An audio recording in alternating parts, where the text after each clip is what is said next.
Hello students, मैं कपिल कुमार शर्मा एक बार फिर आप लोगों के सामने एक नई वीडियो लेकर आया हूं और आज की वीडियो भी मेरी साइंस सब्जेक्ट से जुड़ी हुई होगी। जैसा कि आप सब लोग जानते हैं कि साइंस सब्जेक्ट से जुड़ी हुई और भी वीडियो मैं आप सब लोगों के साथ पहले से ही शेयर कर चुका हूं और साइंस से जुड़ी हुई एक वीडियो सीरीज चल रही है जिसमें मैं कक्षा 10 के बच्चों को, क्लास 10th के स्टूडेंट्स को साइंस सब्जेक्ट से जुड़े हुए कुछ महत्वपूर्ण टॉपिक पर वीडियो या जानकारी साझा कर रहा हूं।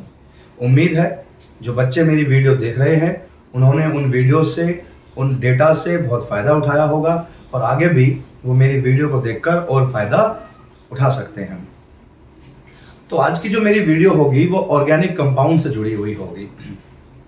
ऑर्गेनिक कंपाउंड और ऑर्गेनिक केमिस्ट्री से जुड़ी हुई लगभग मैंने 4 वीडियो आप लोगों के साथ शेयर कर दी है और आप लोगों ने वो देख भी ली है, जिसमें मैंने ऑर्गेनिक कंपाउंड का इतिहास, कि ऑर्गेनिक कंपाउंड का विकास कैसे कैसे हुआ, कौन कौन से वैज्ञानिकों ने, कौन कौन से साइंटिस्ट ने उनके ऊपर कौन कौन से रिसर्च किए, अपनी कौन कौन सी थ्योरीज दी और कौन सी थ्योरी जल्दी ही ख़त्म हो गई, कौन सी थ्योरी अभी तक हम लोग पढ़ते आ रहे हैं, ऑर्गेनिक कंपाउंड किसे कहते हैं, उन्हें कितने भागों में डिवाइड किया गया है। जैसे आप सब लोग जानते हैं कि ऑर्गेनिक कंपाउंड को हम लोग 2 भागों में विभाजित करते हैं। कौन कौन से भाग हैं वो? खुली श्रृंखला के यौगिक और बंद श्रृंखला के यौगिक। बंद श्रृंखला को हम लोग फिर से 2 भागों में डिवाइड करते हैं, समचक्रीय और विषम चक्रीय। समचक्रीय मतलब होमोसाइक्लिक और विषम चक्रीय मतलब हेट्रोसाइक्लिक। समचक्रीय यौगिक जो थे वो फिर से 2 भागों में विभाजित थे, एरोमेटिक और एलिसाइक्लिक। ये चार्ट मैंने अपने इस वीडियो से पहले वीडियो जो आप लोगों के साथ शेयर की है उसमें मैंने वो प्रॉपर चार्ट आप लोगों को समझाया है। यहाँ तो मैं मुंह ज़बानी या ओरली आप लोगों को बता रहा हूँ और उन्हीं चार्ट में से 2 पॉइंट ऐसे हैं जिन पॉइंट्स में से एक तो है हमारा एरोमेटिक कंपाउंड और एक है हमारा एलिफेटिक कंपाउंड। ये एरोमेटिक और एलिफेटिक जो कंपाउंड होते हैं इनके बीच में डिफरेंस पूछा जाता है बोर्ड एग्जाम में। इंपॉर्टेंट क्वेश्चन था, इसलिए मैंने सोचा कि इस पर एक छोटी सी वीडियो बना ली जाए और आप लोगों के साथ इस चीज़ को साझा कर लिया जाए। इसके साथ मैं और भी जानकारी आप लोगों को बताऊंगा। तो चलिए बेटा स्टार्ट करते हैं जल्दी ही। एरोमेटिक और एलिफेटिक कंपाउंड के बीच में डिफरेंस। द डिफरेंस इज, मैंने आपको बताया था कि एरोमेटिक कंपाउंड कौन से होते हैं बेटा, इसमें कार्बन की जो संख्या होती है वो कितनी होती है? 6 होती है। इसमें डबल बॉन्ड होते हैं कितने? डबल बॉन्ड होते हैं इसमें 3, लेकिन वो कौन से फॉर्म में होते हैं? अल्टरनेट फॉर्म में होते हैं। अल्टरनेट का मतलब होता है एक छोड़कर एक। और इसमें स्पेशल, अलग तरह की या विशेष प्रकार की अरोमा कह दीजिए या ओडोर कह दीजिए, विशेष प्रकार की गंध पाई जाती है। इन्हें हम लोग एरोमेटिक कंपाउंड कहते हैं। और सबसे बड़ी जो बात है, इनका जो स्ट्रक्चर बनता है वो बेटा क्लोज स्ट्रक्चर बनता है। तो लगभग देखिए 4 पॉइंट तो यही हो गए डिफरेंस करने के लिए। एलिफेटिक जो कंपाउंड है वो खुली श्रृंखला के यौगिक होते हैं, मतलब ओपन चेन वाले कंपाउंड होते हैं। इसमें नंबर ऑफ कार्बन कितने भी जुड़ सकते हैं, क्योंकि ओपन चेन वाले जो कंपाउंड हैं उनके दोनों सिरे खुले हुए रहते हैं, उस पर और आगे हम लोग फर्दर कार्बन जोड़ सकते हैं। तो चलिए इसी में हम लोग अलग अलग पॉइंट पढ़ लेते हैं। तो लगभग 5 पॉइंट हैं जिन्हें हम लोगों को आज बहुत ही आसानी से एक्सप्लेन करना है। पहला पॉइंट क्या कह रहा है कि जो एरोमेटिक कंपाउंड है वो क्लोज्ड चेन वाले यौगिक है, मतलब एरोमेटिक कंपाउंड जहां पर भी बनेंगे उनका स्ट्रक्चर कैसा होगा? कन्फर्म क्लोज्ड होगा, बंद संरचना वाले होंगे, क्योंकि इसमें कार्बन कितने हैं? 6 है। मैंने पहले बताया कि एरोमेटिक कंपाउंड का स्ट्रक्चर कैसा होता है? क्लोज्ड होता है। तो पहला पॉइंट है भैया जी, ये क्लोज्ड स्ट्रक्चर वाले या क्लोज चेन वाले यौगिक है। जबकि इधर की बात करते हैं हम लोग एलिफेटिक। एलिफेटिक को हम लोग यहाँ पर एक नाम से और जानते हैं, यहाँ पर लिख सकते हैं आप लोग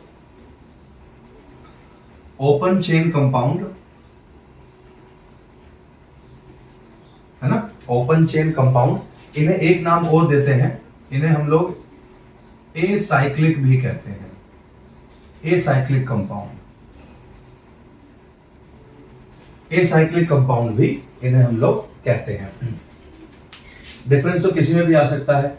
तो देखिए हमने इन्हें ओपन चेन वाला कहा, तो इसलिए पहला डिफरेंस क्या हो गया कि ये क्लोज वाले थे, तो ये कौन सा हो जाएगा? हमारा ओपन चेन वाले कंपाउंड हो जाएंगे। दूसरा पॉइंट क्या कहता है कि इसमें जो बॉन्ड होते हैं, जो सिंगल और डबल बॉन्ड होते हैं, वो अल्टरनेट फॉर्म में होते हैं, एक छोड़कर एक। यहाँ एक स्ट्रक्चर बनाने की कोशिश करते हैं। मैंने कल बेंजीन का स्ट्रक्चर आप लोगों के साथ बनाकर शेयर किया था, जिसमें हम डबल बॉन्ड लगा रहे थे, और डबल बॉन्ड लगाने का जो तरीका था वो था एक छोड़कर एक। मान लीजिए हमने यहाँ डबल बॉन्ड लगाया, तो एक इसको छोड़कर फिर यहाँ डबल बॉन्ड लगाया, इसको छोड़कर एक डबल बॉन्ड हमने यहाँ लगाया। तो इसके जो बॉन्ड होते हैं, चाहे वो सिंगल बॉन्ड हो चाहे वो डबल बॉन्ड हो, वो कौन से फॉर्म में होते हैं? वो अल्टरनेट फॉर्म में होते हैं। अल्टरनेट को हम लोग हिंदी में क्या कहते हैं भैया जी? हिंदी में कहते हैं एकांतर। एकांतर मतलब एक का अंतर, एक छोड़कर एक हम लोग बनाते हैं। जबकि अगर हम लोग इधर की बात करें तो इसके जो बॉन्ड होते हैं उनका जो फॉर्म है या उनके लगने का जो तरीका है वो कंफर्म नहीं है। इसमें सिंगल बॉन्ड वाले भी हैं, इसमें डबल बॉन्ड वाले भी हैं, इसमें ट्रिपल बॉन्ड वाले भी हैं। तो इसमें बॉन्ड का जो ऑर्डर है वो कहाँ लगना है कहाँ नहीं लगना ये कंफर्म नहीं है।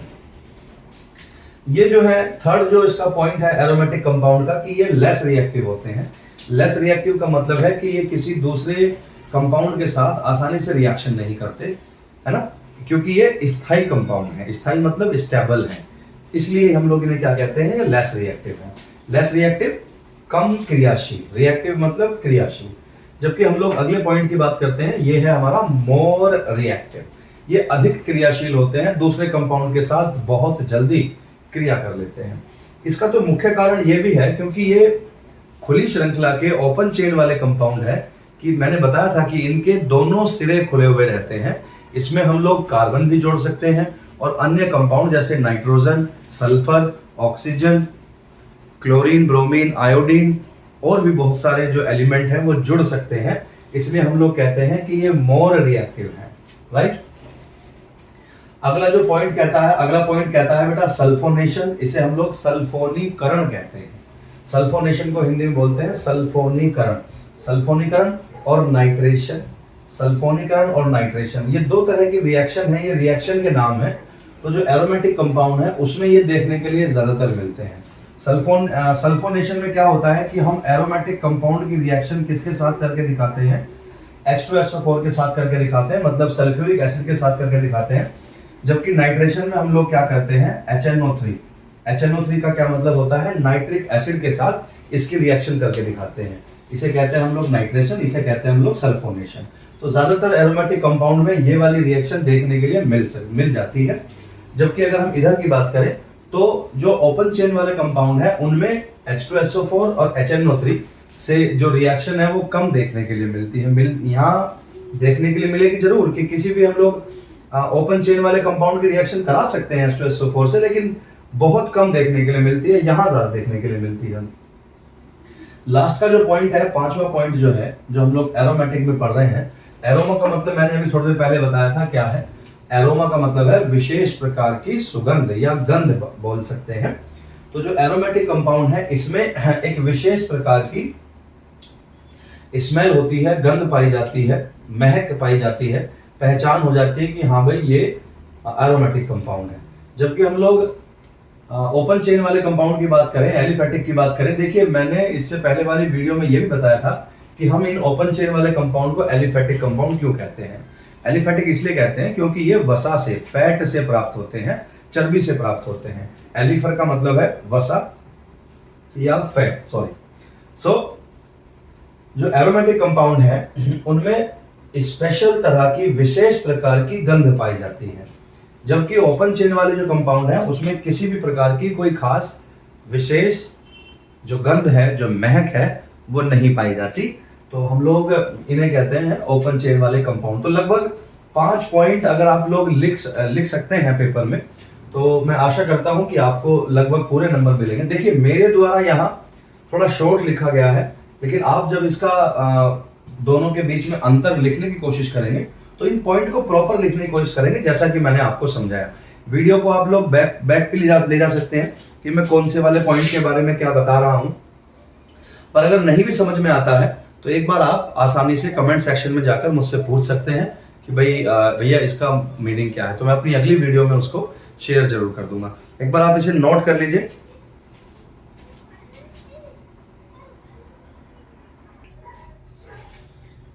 नोट कर ही लिया होगा आप लोगों ने। मैं इसे एक बार यहाँ से प्रॉपर रफ कर देता हूँ और वीडियो में अपना एक अगला जो पॉइंट है उसको बताने की जल्दी ही कोशिश करता हूँ।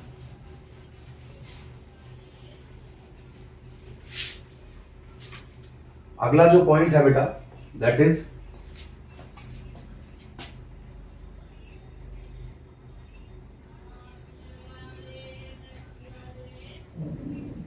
फंक्शनल ग्रुप और रेडिकल। रेडिकल्स ये है हमारा क्रियात्मक समूह,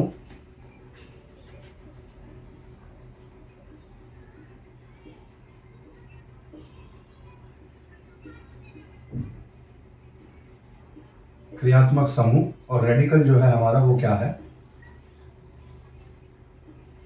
क्रियात्मक समूह और मूलक। हम लोग इसको हिंदी में कहते हैं क्रियात्मक समूह और मूलक। तो देखिए डिफरेंस तो आप लोगों ने पढ़ ही लिया है। अब डिफरेंस से थोड़ा सा आगे की तरफ बढ़ते हैं और इसको हम लोग समझाने की कोशिश करते हैं। देखिए ट्रिक है इसको समझने की, ज़्यादा कुछ विशेष रूप से तो है नहीं है। और ट्रिक कुछ ऐसी है कि हम लोग फंक्शनल ग्रुप को अलग पढ़ेंगे और रेडिकल को हम लोग अलग पढ़ेंगे। लेकिन इसको समझाने से पहले मुझे इन दोनों को एक मिक्सअप करके एक छोटी सी परिभाषा बतानी पड़ेगी कि इतना समझिए कि जितने भी ऑर्गेनिक कंपाउंड हैं, जितने भी ऑर्गेनिक कंपाउंड हैं बेटा, कार्बनिक यौगिक जो है वो लगभग दो भागों से मिलकर बने होते हैं। दो भागों से मिलकर बने होते हैं। कोई भी ऑर्गेनिक कंपाउंड है उसके दो भाग होते हैं। दो भाग जैसे सपोज कीजिए ए है और बी है। ये ए और बी जो है कोई ऑर्गेनिक कंपाउंड है, तो इसका एक भाग तो ये ए वाला है और दूसरा भाग ये बी वाला है। मैंने बताया कि ऑर्गेनिक कंपाउंड दो भागों से मिलकर बने होते हैं। एग्जाम्पल कहीं पर इस तरीके से लिखा हुआ यदि मिल जाए तो कोई भी ऑर्गेनिक कंपाउंड जो दो भागों से मिलकर बना होता है, चाहे तो ए और बी लिख लीजिए, चाहे ये आर एक्स लिख लीजिए, ये जो पहले वाला जो भाग होता है ये होता है इनका मूलक, है ना, या समूह या मूलक कह दीजिए। ये भी समूह या मूलक है, मूलक या समूह, ये भी मूलक या समूह। लेकिन अब आप कहोगे कि भैया दो भागों से मिलकर बना है लेकिन दोनों का नाम तो एक ही है। इसमें जो पहले वाला समूह होता है उसका नाम क्या है, उसका नाम है एल्किल समूह। एल्किल पहले वाला जो भाग है वो क्या समूह है, कौन सा समूह है, वो एल्किल समूह है। और दूसरे वाला जो है बेटा दैट इज, दूसरे वाला है हमारा क्रियात्मक समूह। कंफ्यूज नहीं होना है, कोई भी ऑर्गेनिक कंपाउंड दो भागों से मिलकर बना होता है। इसमें एक भाग एल्किल समूह होता है, दूसरा भाग क्रियात्मक समूह होता है। दूसरा भाग कौन सा होता है, क्रियात्मक समूह होता है। तो ये दो तरह के भाग हैं। पॉइंट आउट करके आप लोग लिख सकते हैं, नोट कर लीजिए एक बार इसको अच्छे से।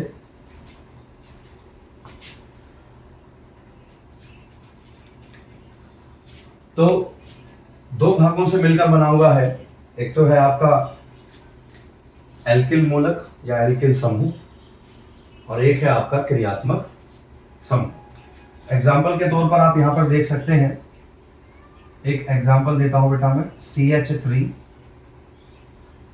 COOH। ये फॉर्मूला है आपका एसिटिक एसिड का है। किसका है ये, एसिटिक एसिड का। तो इसके भी हम लोग दो भाग कर लेते हैं इस तरीके से, जैसे मैंने R और X के भाग किए थे दो, जिसमें पहले वाला जो भाग है वो है बेटा एल्किल ग्रुप, जैसे मैंने हिंदी में लिखा था एल्किल समूह CH3। और जो ये COOH है ये है आपका कार्बोक्सिलिक ग्रुप। सो पहला है आपका एल्किल और ये है कार्बोक्सिलिक ग्रुप। तो इसमें जो COOH है वो आपका फंक्शनल ग्रुप है, जबकि पहले वाला जो CH3 है वो आपका एल्किल ग्रुप है। चलिए आगे बढ़ते हैं। अब प्रॉपर एक बार हम ले लेते हैं, क्रियात्मक समूह के बारे में बात करते हैं। क्रियात्मक समूह ध्यान देंगे थोड़ा सा, प्रॉपर क्रियात्मक समूह के बारे में बात कर लेते हैं। किसी भी ऑर्गेनिक कंपाउंड में, किसी भी ऑर्गेनिक कंपाउंड के अंदर जो क्रियात्मक समूह होता है वो तो मैंने आपको बता दिया कि आप उसकी पहचान कैसे करेंगे, लेकिन जो क्रियात्मक समूह होता है वो अगर कार्बन के साथ जुड़ जाए तो क्रियात्मक समूह के जुड़ने के कारण वो ऑर्गेनिक कंपाउंड के जो फिजिकल और केमिकल प्रॉपर्टीज है उन पर सीधा प्रभाव डालता है। कि अभी अभी एग्जांपल बताया, COOH जुड़ा हुआ है तो उसके केमिकल जो प्रॉपर्टीज होंगी वो दूसरी होंगी। अगर कोई दूसरा फंक्शनल ग्रुप जुड़ गया, जैसे अल्कोहल जुड़ जाता है, तो उसकी फिजिकल और केमिकल प्रॉपर्टीज दूसरी होंगी। मतलब क्रियात्मक समूह ऑर्गेनिक जो कार्बन से बनी हुई चेन है उसके साथ जुड़ जाए तो जुड़ने के बाद उस चेन के या कार्बन से बने हुए कंपाउंड के जो फिजिकल और केमिकल प्रॉपर्टीज हैं उनको पूरी तरीके से क्या कर देते हैं बेटा, चेंज कर देते हैं, परिवर्तित कर देते हैं। एग्जाम्पल बहुत सारे हैं क्रियात्मक समूह वाले। कौन कौन से क्रियात्मक समूह हम लोग एक बार बात कर लेते हैं। हम लोग आगे कौन कौन से पढ़ने वाले हैं। जैसे है बेटा एल्केन, जैसे है एल्कीन, जैसे है एल्काइन। इन तीनों को मिला के तो हम लोग एक नाम बता सकते हैं, और वो नाम कौन सा है, इन तीनों को मिला के हम लोग हाइड्रोकार्बन कहते हैं, है ना। हाइड्रोकार्बन को एक बार मैं साइड में बता देता हूं यहां पर। हाइड्रोकार्बन के बारे में तो एक छोटी छोटी डेफिनेशन मैंने पहले भी आप लोगों के साथ शेयर की है कि हाइड्रोकार्बन वो कंपाउंड होते हैं जो हाइड्रोजन और कार्बन से मिलकर बने होते हैं। बहुत ही सिंपल डेफिनेशन, हाइड्रोजन और कार्बन से मिलकर बने होते हैं वो हाइड्रोकार्बन है। और हाइड्रोकार्बन तीन तरह के होते हैं, सॉरी हाइड्रोकार्बन दो तरह के होते हैं, माफी चाहता हूं। हाइड्रोकार्बन दो तरीके के होते हैं बेटा। कौन कौन से हैं? पहला है सैचुरेटेड, सैचुरेटेड को बेटा हम लोग बोलते हैं संतृप्त। और दूसरा है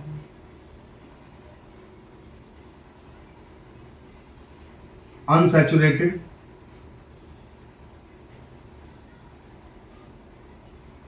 इसे कहते हैं हम लोग असंतृप्त। संतृप्त का मतलब होता है कि ऐसे कंपाउंड जिसमें कार्बन की वैलेंसी 4 है और सारी की सारी वैलेंसी सिंगल बॉन्ड से कंप्लीट हो जाती है।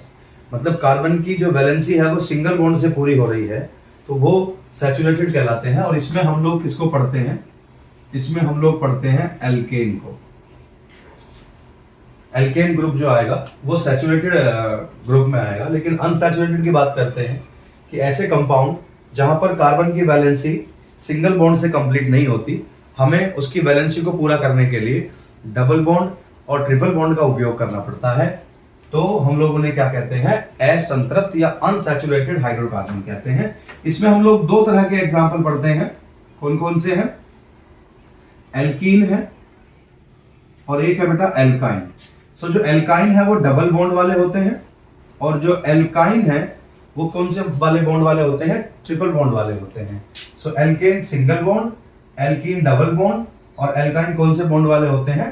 ट्रिपल बॉन्ड वाले होते हैं। तो ये तीनों ही हाइड्रोकार्बन है, यहां समझाने का बस ये औचित्य है। फंक्शनल ग्रुप और भी है बेटा। कौन कौन से हैं? अल्कोहल है, अल्कोहल OH होता है। इसके बाद है एल्डिहाइड है बेटा। एल्डिहाइड की पहचान होती है CHO। ये फंक्शनल ग्रुप है। कोई अगर कहता है कि फंक्शनल ग्रुप के 2-3 उदाहरण बताइए, एग्जाम्पल बताइए, तो आप बता सकते हैं। अल्कोहल है, एल्डिहाइड है,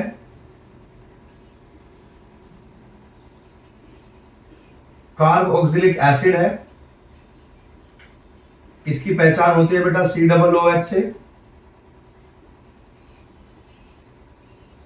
एमीन है,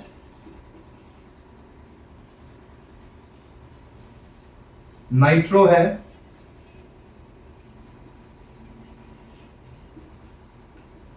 ईथर है बेटा, ईथर है, और है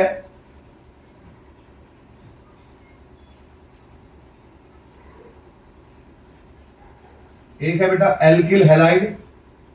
ये एल्किल है और हैलाइड है। यहां पर एक्स जो है, ये एक्स क्या है, हैलोजन है। Fluorine, chlorine, bromine, iodine. तो एक्स का मतलब है यहां पर हैलोजन, और हैलोजन हमारे कौन कौन से होते हैं, फ्लोरीन, क्लोरीन, ब्रोमीन और आयोडीन होते हैं। सो ये कुछ एग्जाम्पल मैंने आपको बताए हैं। एग्जाम्पल तो इसके बहुत सारे हैं, और भी ग्रुप हैं। तो अगर फंक्शनल ग्रुप के बारे में बात की जाए, जिनके इनके बारे में हम थोड़ा थोड़ा सा पढ़ेंगे जरूर, इन सब फंक्शनल ग्रुप के बारे में, कि आईयूपीएसी है। तो आईयूपीएसी जो थ्योरी है, जो पद्धति है, जिसमें हम लोग ऑर्गेनिक कंपाउंड्स के नाम बनाना सीखते हैं, नॉमेनक्लेचर सीखते हैं, तो वहां पर इनकी जरूरत पड़ती है। अलग अलग ग्रुप के अलग अलग नियम है। जैसा कि मैंने बताया कि अगर फंक्शनल ग्रुप किसी कार्बन से बने हुए कंपाउंड के साथ जुड़ जाता है, तो उसके फिजिकल और केमिकल प्रॉपर्टीज में बदलाव आ जाता है, उसकी चेंज हो जाता है।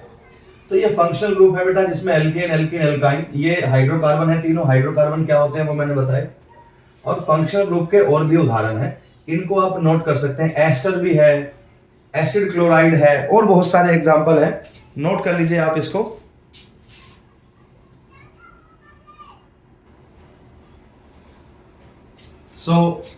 नोट कर लिया होगा बेटा, इसको हम लोग मिटा देते हैं।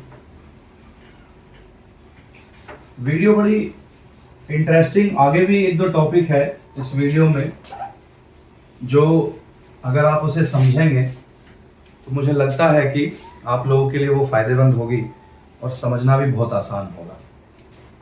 बढ़ते हैं बेटा। तो हमने क्रियात्मक समूह को तो आपको समझाया। दूसरा जो है वो था हमारा एल्किल मूलक या एल्किल मूलक या एल्किल समूह।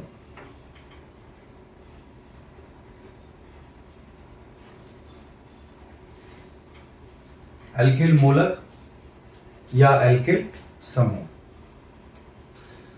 अभी हाइड्रोकार्बन जब मैं समझा रहा था, तो हाइड्रोकार्बन को मैंने दो भागों में डिवाइड किया था। पहला था हमारा सैचुरेटेड, दूसरा था अनसैचुरेटेड। सैचुरेटेड का मतलब था संतृप्त, और संतृप्त का मतलब है कि कार्बन की वैलेंसी सिंगल बॉन्ड से क्या हो रही है, पूरी हो रही है। तो एल्किल मूलक क्या होता है कि जब, ध्यान दीजिएगा,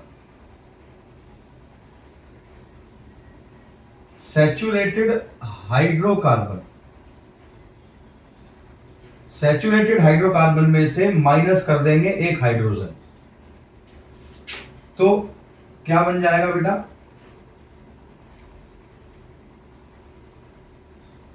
एल्किल ग्रुप बन जाएगा या एल्किल कंपाउंड तैयार हो जाएगा। एग्जाम्पल के तौर पर सैचुरेटेड हाइड्रोकार्बन का एक सबसे बेहतर एग्जाम्पल है CH4। ये फॉर्मूला है आपका, ये फॉर्मूला है बेटा मेथेन का, और इसमें से एक हाइड्रोजन अगर हम लोग माइनस कर दें तो क्या बन जाएगा, CH3। और ये जो ग्रुप है ये क्या है, हमारा एल्किल ग्रुप है। वैसे इसका नाम क्या है, मैथिल बोलते हैं इसको, कुछ लोग इसको मिथाइल भी बोलते हैं। ये मैथिल है। और ध्यान रखिए कि हम एल्किल ग्रुप को हमेशा एक वर्ड है अल्फाबेट में R, उससे डिनोट करते हैं। अगर कहीं पर भी आपको ये R वाला वर्ड लिखा हुआ दिखाई दे जाए तो आपको समझ लेना कि R का मतलब है एल्किल। एल्किल ग्रुप जो है, इनका जनरल फॉर्मूला होता है CnH2n+1। CnH2n+1 ये इसका फॉर्मूला है। किसका फॉर्मूला है भैया जी, एल्किल ग्रुप का फॉर्मूला है CnH2n+1।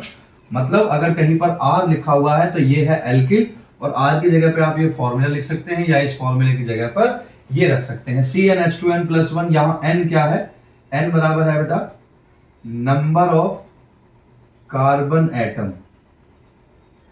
Number of carbon atom, कि किसी कंपाउंड में कार्बन परमाणुओं की संख्या कितनी है वो क्या होता है हमारा N होता है। N मतलब नंबर ऑफ कार्बन एटम।